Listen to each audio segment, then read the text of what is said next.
Olá a todos, estamos começando mais uma reflexão que traz vida e que Deus possa te abençoar hoje, transformar sua vida através desse áudio, através da palavra dele e te abençoar durante esse dia, que você possa ouvir e ser transformado pela palavra de Deus.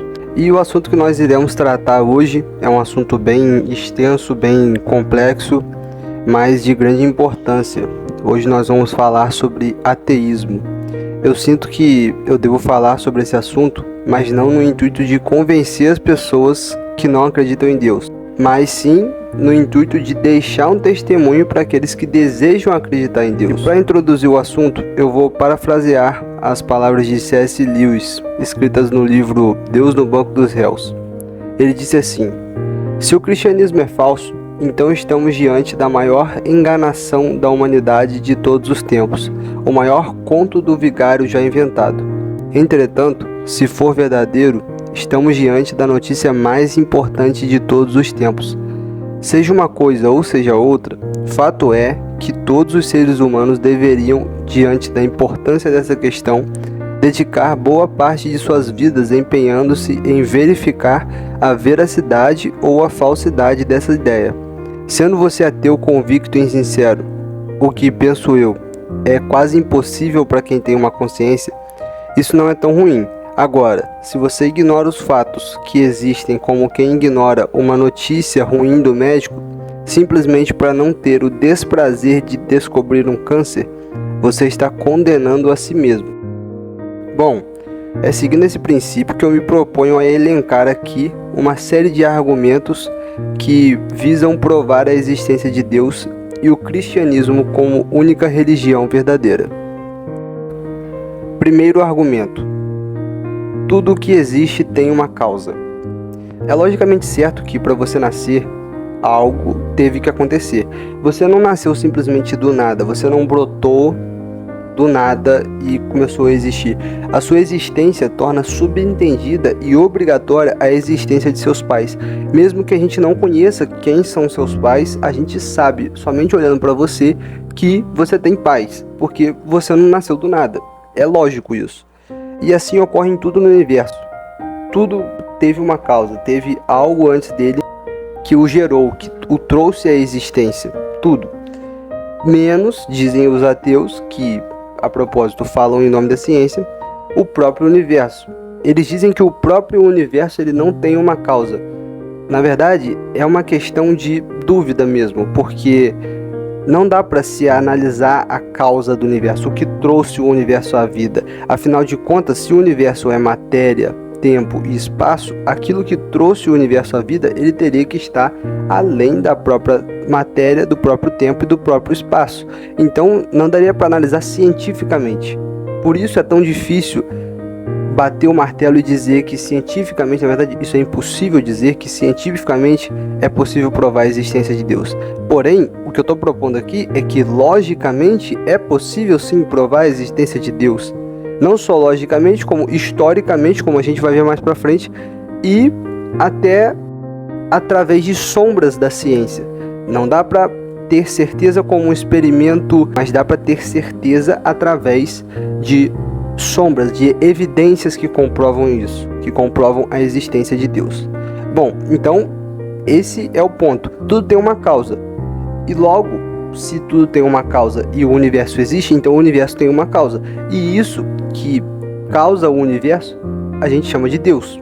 E a gente vai ver mais pra frente outros argumentos que mostram características específicas de Deus e mais fundamentos para a existência dele.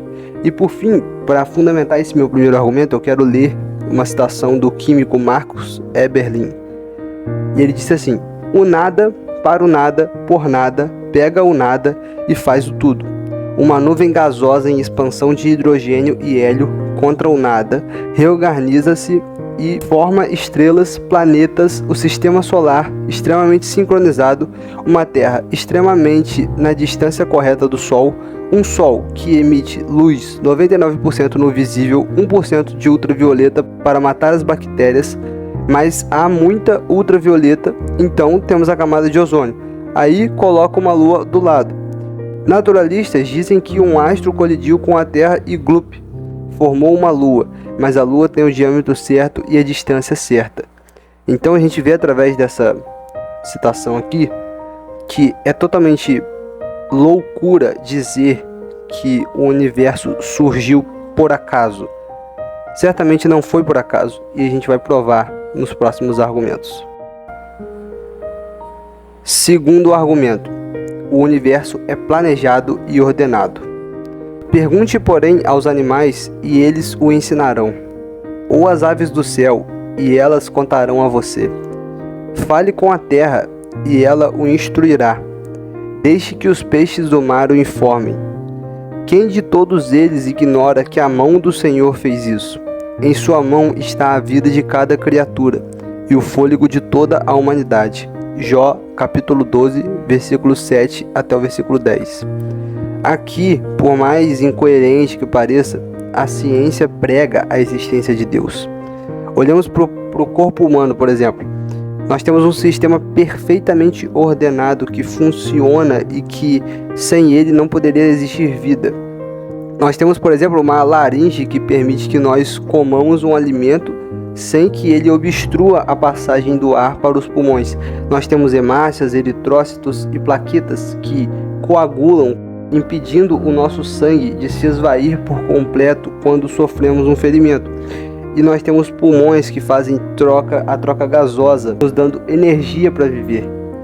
Temos ainda um sistema completo de músculos, ossos, tendões e ligamentos que nos permitem nos mover perfeitamente. E por fim, nós ainda temos células que contêm ribossomos com o nosso código genético. Literalmente, livros e mais livros dentro de um único ribossomo, contendo várias palavras que definem um código genético que contém informações para as nossas células produzirem aquilo que elas foram planejadas para produzir e assim dar a característica a cada um dos seres humanos.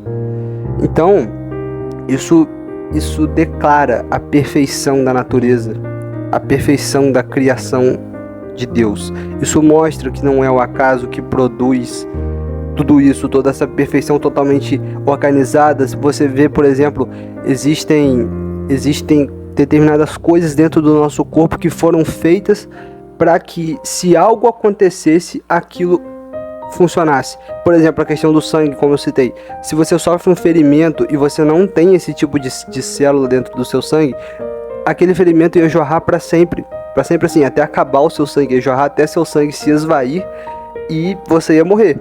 Mas não, como dizem a ciência, né? O acaso colocou ali uma plaqueta que é feita exatamente para aquela situação, existe para que você não morra, para te permitir a vida, para te permitir viver. Você tem o oxigênio, que é um combustível para te dar energia, e você tem pulmões feitos para esse oxigênio, para que você respire e receba vida. Olha a perfeição, o encaixe de um ar que está externo ao seu corpo com o seu próprio corpo, te permitindo viver de uma maneira eficiente. E ainda vamos mais, né? A gente vê a natureza, a gente olha para a natureza, olha para a sua volta, você olha para a Terra. A Terra, se ela tivesse 1 centímetro de distância da onde ela está, no local exato que ela está, nós teríamos ou um calor intenso que não permitiria vida, ou um gelo intenso que também não permitiria vida. A gente olha ainda mais, a gente olha para os animais e a gente vê que cada um é feito com determinadas características que permitem eles viverem aonde eles precisam viver, sabe? E a gente olha então um planeta que contém a quantidade de alimentos para a gente viver. A gente não está aqui com uma necessidade, sem poder satisfazer aquela necessidade. A gente tem fome, mas a gente tem alimento. A gente sente vontade de respirar porque tem um ar, oxigênio para a gente respirar. A gente sente sede porque existe água. Então, a gente foi criado e colocado aqui com essa qualidade de coisas à nossa volta que servem para que nós tenhamos vida. Então, tá mais que evidente, mas eu vou ainda continuar provando e derrubando essas falácias do ateísmo moderno que a gente tem hoje, que não é uma coisa ocasional, que não foram um aglomerado de moléculas e partículas que colidiram e geraram tudo isso. Não, existe uma mente pensante que raciocinou, que pensou, que planejou, que arquitetou tudo, sabe? É como você pensar que uma casa foi construída porque houve uma explosão, porque um caminhão passou ali com o material de construção, o caminhão colidiu, explodiu, e aí a madeira caiu no lugar certo, em pé do jeito certo, com a angulação certa, e num terreno plano para ela ficar em pé, e aí caiu um telhado por cima, com as telhas no lugar certo, e aí vieram tijolos e parafusos que prenderam aquilo muito bem preso, de forma muito milimetricamente calculada, assim, digamos assim, o acaso fazendo isso, sabe? Imagina como louca é essa ideia. Fizeram tudo isso de forma calculada e surgiu uma casa. Vejam, é ilógico pensar dessa forma. Apenas uma mente planejadora que arquitetou tudo isso conseguiria fazer isso, conseguiria transformar todos os materiais numa casa perfeita e conseguiria, olhando agora para o universo todo, transformar tudo isso que a gente vê à nossa volta e planejá-los e colocá-los aqui pra gente. É sensacional, é incrível você olhar para a natureza e ver que ela exclama, ela proclama a glória de Deus. Terceiro argumento: existe o certo e o errado. Muitos ateus vão dizer que se Deus é todo-poderoso e é bom e existe injustiça no mundo, logo Deus não existe. Porém, vejam que se existe injustiça no mundo, existe certo e errado. Logo, Deus existe. Porque se não há Deus, também não há um referencial de bem. Não há um ponto de moralidade que guia nossas mentes. Entretanto, eu nem preciso tentar te convencer que os campos de concentração da Segunda Guerra foram uma barbaridade. A sua própria consciência, que foi criada por Deus, já grita para você isso. Eu não preciso te dizer que você roubar ou matar é errado. E você terá vergonha de cometer tais atos, quer alguém esteja vendo, quer não. Porque a verdade é que sempre vai ter alguém vendo. Deus sempre estará vendo isso. Essa é a prova de que ele existe. A sua consciência clama isso. Bom, agora que eu expliquei a questão da existência de certo e errado, eu vou mostrar o erro em dizer que Deus não pode existir só porque existe injustiça. A questão desse erro é que a lógica usada pelos ateus para atacar Deus usando sua bondade é gerada por uma compreensão geral errada do verdadeiro Deus. A Bíblia é um livro escrito com letras de sangue. O principal símbolo da fé cristã é um homem sendo torturado e condenado a morrer a pior morte da história, gente, de forma injusta. Como que a gente pode então afirmar que a existência do mal impede Deus de existir? Ora, não se pode fazer caricaturas de Deus. É claro que ele é bom, mas ele é justo também. E um ser que é a própria definição de justiça não pode deixar impune o pecado. Deus disse a Adão lá no Éden, ele disse expressamente que se ele pecasse, ele morreria. Então a gente não pode querer criticar Deus por morrermos ou sofrermos. Afinal, todos nós pecamos. Basta ler a Bíblia e comprovar isso. Você vai ver, a Bíblia é como um espelho. Ela te mostra que você peca todo dia, a todo momento. É uma questão de lógica. Além disso, a bondade de Deus é revelada em sua misericórdia e amor.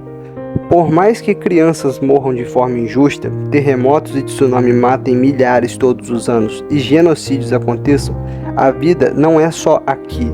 Existe a eternidade, existe um local de prazer eterno reservado àqueles que amam a Deus e um local de sofrimento eterno àqueles que amam o pecado.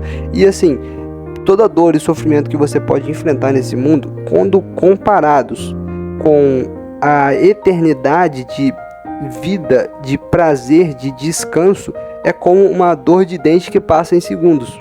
É simplesmente isso. Então, aí está o problema, é você olhar só para aqui e agora, sem olhar para a revelação total de Deus. Mas aí você ainda pode me dizer: que Deus bom é esse que parece extremamente egoísta e quer jogar as pessoas que não o amam no lago de fogo? Amigo, esse Deus que você chama de egoísta deu seu filho à humanidade para ser humilhado, maltratado, torturado e crucificado, a fim de que aqueles que tivessem fé nele pudessem herdar a vida eterna. Não é questão de Deus ser egoísta, é questão de, apesar da nossa malignidade, ele ser misericordioso e nos redimir. Porque se Deus matasse todos os homens de uma só vez, ele ainda estaria sendo bom, ele ainda estaria sendo justo. Quero te agradecer por ter chegado até aqui, por ter visto e ouvido esse vídeo até aqui. E quero avisar que ele tem uma parte 2, um segundo vídeo que vou postar em breve, que dá seguimento a esse assunto. Se nesse vídeo nós argumentamos logicamente a respeito da existência de Deus, no próximo quero fazer uma argumentação a respeito do cristianismo ser a religião verdadeira, ser a única religião que, uma vez que Deus existe, é a religião desse Deus verdadeiro. Então eu espero você no próximo vídeo, peço que Deus abençoe sua vida. Meu nome é Herbert e você acabou de ouvir uma reflexão que traz vida.